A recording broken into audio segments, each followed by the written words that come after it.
Mistakes. They happen. When a business makes a mistake, the customer's usually taken care of. I mean, that's just good business. But when you run a multi-billion-dollar monopoly like Xcel Energy, customers can end up on the hook for the company's mistakes, sometimes totaling hundreds or thousands of dollars. Our Marshall Zellinger explains. In all the stories we have told about high Xcel bills, we have never seen an amount like this. I thought maybe they had the mini mall right here attached to my bill. According to her Xcel bill, Michelle Barella in Broomfield owes the equivalent of a downtown two-bedroom condo rent payment because of a billing error. $2,983.27. That is her electric bill. Most of that amount is the result of a billing error from September 2021 to this past February. Remember that time frame. Usually I pay about $115 because we don't have AC. So when they put in the new smart meter, about a month later, my bill, instead of being around $115, it was $535. I got a notification that I had been billed incorrectly. The letter that showed up in the mail at Tracy Saunders' Lakewood home did not say billing error. It said Xcel investigated an electric irregularity. On that day, I got my regular Xcel bill, and I got this massive bill for over $805. Like Michelle, Tracy suspects the billing has something to do with the installation of a smart meter. I feel like it's not coincidence that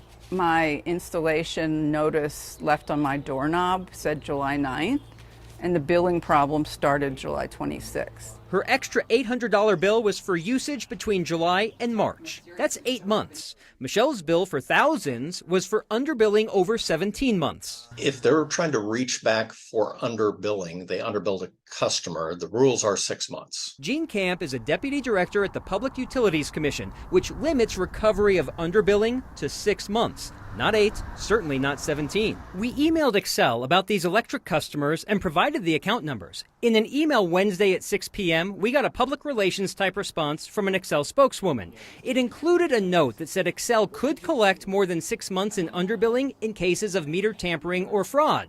When asked if Xcel was accusing these two customers of meter tampering or fraud, the spokeswoman said she could not discuss individual accounts. I am a shipping manager, and sometimes we make mistakes. We ship out the wrong things.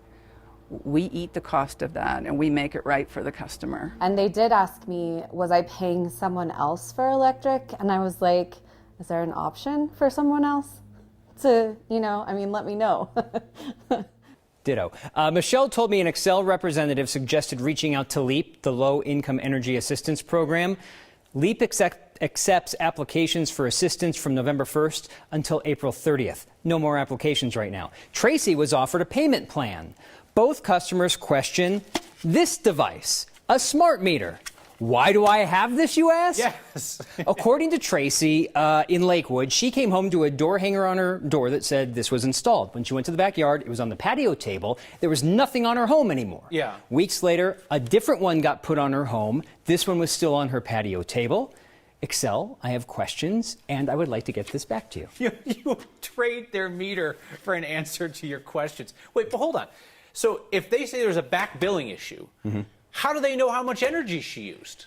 This is a great question, and one that Michelle asked, and I got from the PUC. There's two things that could happen. One is they could give you an average bill based on how much your usage is, and when they can come out and read your meter or get your actual usage, they will tell you, here's your actual usage. Or actually, that's it. I think it's the estimate. Sorry, maybe they don't come out and read your meter, and then they finally come out and read your meter, and then it's like, bloop, bloop, bloop, bloop. Oh, this is how much you really owed. We were giving you estimates. Here's your actual usage. But if this is failing, or if it's not on the home, perhaps, I don't know. They will base it off your previous usage at that point. I get it, Xcel. These are uncomfortable questions, and Marshall won't go away. But people have real questions, and if you'll answer the questions, he'll give you your meter back. Thanks, Marshall. Governor Polis and other Democrats want Coloradans to approve a plan to provide property tax relief by using some of your own money, part of your Tabor refund. So you'd get your Tabor refund and they'd be like, here, there's your property tax relief. As the governor signed a bill to put those property tax changes on the ballot in November, he was not interested in answering our questions about taking another approach. So Proposition HH aims to cut taxes for property owners, seniors, and businesses.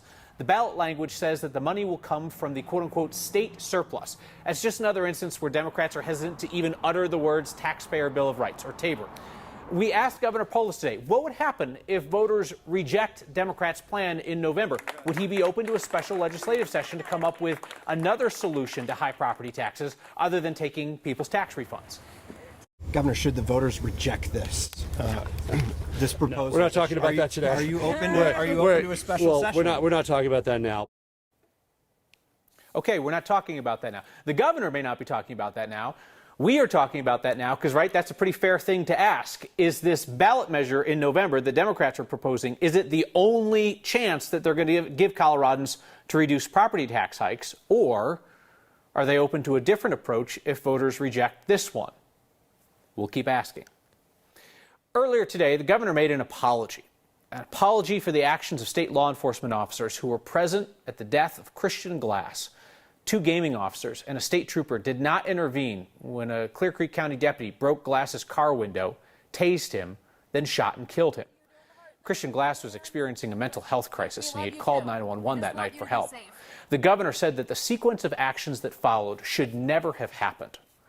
Glass's parents are getting $19 million, largest police settlement in Colorado history, and it comes with promises of reform, like a new co-responder program in Clear Creek County, mental health responders alongside law enforcement. We asked the governor if the state should require similar programs for departments across Colorado. We're not stepping on their toes, but I do think it's fair to say, what are the minimum standards that we need to have, and how can we make sure that what happened to Christian doesn't happen to anyone else here in our state? The governor said he will continue to push for state financial support for those mental health co-responder programs. If you're curious how things are going for the Colorado Republican Party after their worst series of losses in their history, it does not appear that the Colorado GOP has a single paid employee anymore. The Colorado Sun was the first to report that the Republican Party did not pay a single employee last month, according to election finance filings. The party is barely bringing in any fundraising anymore, according to those same filings. Republican fundraising was down to less than $15,000 last year, compared to more than $90,000 for the Colorado Democratic Party over the same time period. The party is now led by new chairman Dave Williams, prominent election denier, who has promised to take a more confrontational approach. Colorado is supposed to achieve all renewable energy by 2040. But oil and gas companies are still making big bets that they can make a lot of money here with fossil fuels. And all the talk that Colorado's regulations on oil and gas are scaring off new development, that appears to be just that, talk. This week, Chevron announced a multi-billion-dollar deal to expand its operations in Colorado and acquire Denver-based PDC Energy. If that deal is approved by regulators and shareholders, that would give Chevron ownership over an additional 275,000 acres next to their operations in Weld County. Chevron says that would make Colorado one of their top 5 production hubs. In a presentation to investors, Chevron said it is not worried about Colorado's regulations. They pointed to the 1,000 permits PDC has obtained in just the last year. Chevron says they already have the approval they need to operate through the year 2028. This Memorial Day weekend, we will remember the Americans who gave their lives in defense of our freedom. And I want to remind you about the actions of one particular Coloradan. Private Joe Martinez's heroism was awarded the first Medal of Honor given to a Latino in World War II. Few Americans today know about the only land battle on North American soil during World War II. Private Martinez died there, leading the charge against enemy positions in the Battle of Attu on the Aleutian Islands in Alaska. Back home in Denver in the 1960s, a park on the west side of town was named for that hero. The park and its small memorial have fallen into disrepair. Our Memorial Day edition of your Word of Thanks microgiving campaign kicks off the public effort to build a new memorial to Private Joe Martinez as the city revitalizes that park.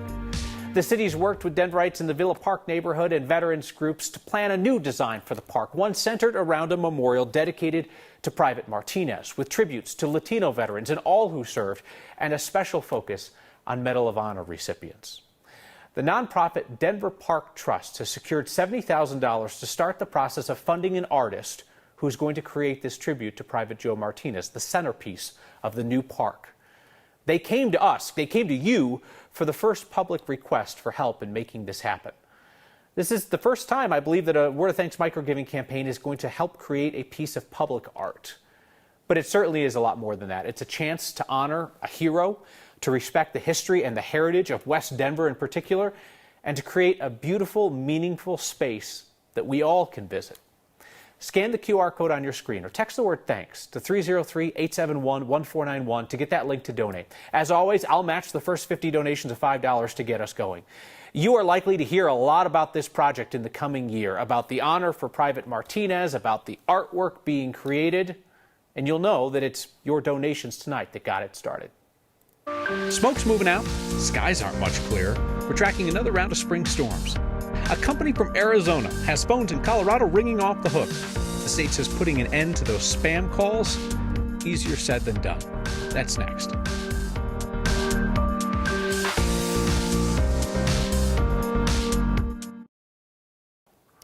Great news for Coloradans who breathe. The smoke that has been at a standstill over much of eastern Colorado moved out today. It was pushed away by the storm that rolled in. Here's that storm over Bow Mountain. These storms wimpier than what we saw a few weeks ago, but still dropped some light hail in Parker and Castle Rock. Rain and lightning, the usual. Rolling east, as usual.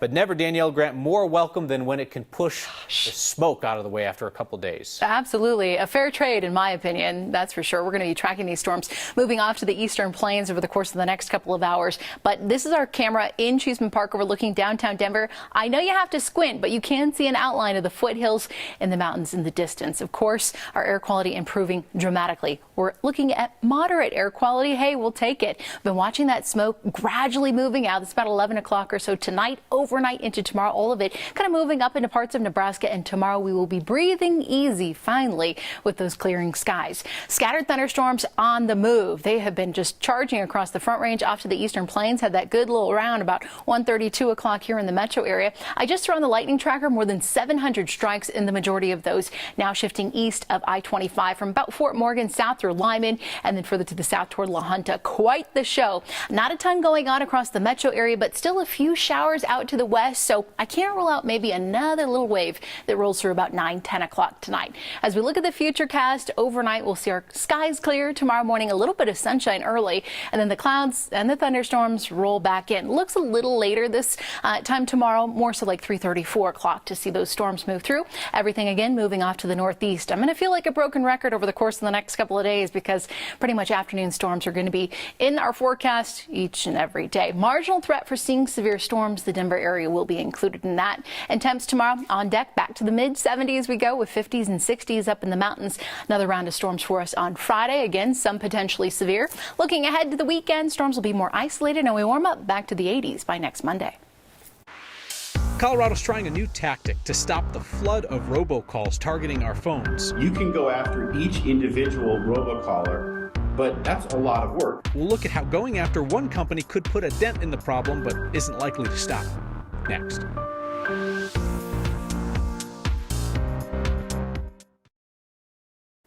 There is one man behind a company responsible for nearly 150 million spam calls in Colorado. That man is now in some big honking trouble. It might have been when he called millions of people pretending to be the police or the Social Security office that got the authorities spicy about it. Here's Mark Salinger. The calls show up on your phone from friendly Colorado towns, places like Hudson or Georgetown or here in Allens Park. A town of less than 500 that hardly even has cell phone service. Hi there, this is Ethan on a recorded line calling from Medicare Rewards. Can you hear me okay? Ethan isn't a real person, and Medicare Rewards isn't a real company. And yet, 148 million spam calls like this ran through Colorado phones in the past 5 years, routed through places like Allens Park. Yeah, I'm sorry that Allens Park, Colorado, or Hudson or other small towns are getting known for originating robocalls. Obviously, they did nothing to warrant that. Colorado Democratic Attorney General Phil Weiser joined attorneys general from across the country in filing a lawsuit yesterday against a company called Avid Telecom, based in Arizona. The suit alleges the small company and its owner are responsible for transmitting 7.5 billion calls to phone numbers on the National Do Not Call Registry. This company gave people the tools to make it easy to send robocalls. They clearly were aiding and abetting this fraud. Avid Telecom provides the technology to other scammers to make endless amounts of calls. So how'd they get caught? The evidence came with how long the calls lasted. Over 90% of these calls actually last 10 to 15 seconds. which is a telltale sign that these are robocalls. Some calls came from places like Allen's Park. Other times, they'd show up on caller ID as being from the Boulder Police Department. Hello, this is Audrey, and I'm a Social Security Disability Advisor. Now Audrey, Ethan, and all those other fake names calling from fake numbers may not ever make another call again. So the million-dollar question here is, well, if this company eventually does get shut down, does that mean we won't have to deal with robocalls anymore? Short answer is doubtful. Just because this company may get shut down, that doesn't mean that there aren't others out there that do the same thing. So even if this company that's responsible for 148 million calls in Colorado, there's still more out there as well. I just want to say, for everybody who's ever called me and it's gone to voicemail, that's why. You just thought it was a robocall. I'll be honest with you, You're screening them. I just don't really answer the phone very much. There's so many out there, it's hard not to. Yeah, all right. Mark, thank you. Your feedback's next. It's a sign that appears to defy what our eyes can see. Sherry Livingston spotted this sign in Parker. Invisible fence. You see it, right? I see it. It's there. It's white. It's kind of thick. Don't ruin the joke. It's fun, okay? We can have fun. If you see a sign that makes you look twice, email it to next@9news.com or use the hashtag HeyNext. Safe to say that Joseph Martinez Park in the Villa Park neighborhood of West Denver is one of the city's least known parks. Well, there is about to be an effort by the city to make it one of Denver's most beautiful parks, and it's going to be centered around an artist's tribute to Martinez, the first Latino Medal of Honor recipient from World War II, a Coloradan. The nonprofit Denver Park Trust has secured the first $70,000 in funding to commission an artist to create a tribute to Private Martinez. That tribute will be surrounded by other tributes to veterans who have served and sacrificed, in particular, Medal of Honor recipients. Scan the QR code on your screen or text the word THANKS to 303-871-1491 to get the link to join me in donating to the Denver Park Trust and creating a lasting tribute to Private Martinez, pride of West Denver.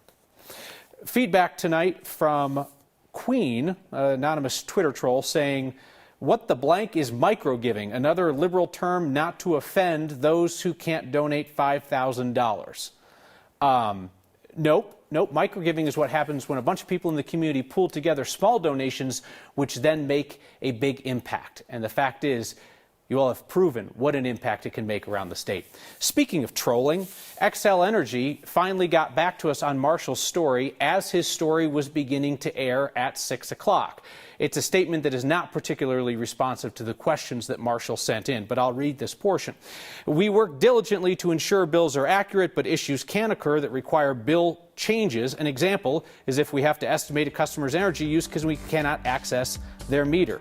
Estimations are based on previous use." They go on to say that there are exceptions like meter tampering or fraud, which if Xcel would like to accuse any of the customers in our story of doing, they're welcome to do so on the record, hopefully before 6 p.m. tomorrow. See you next time.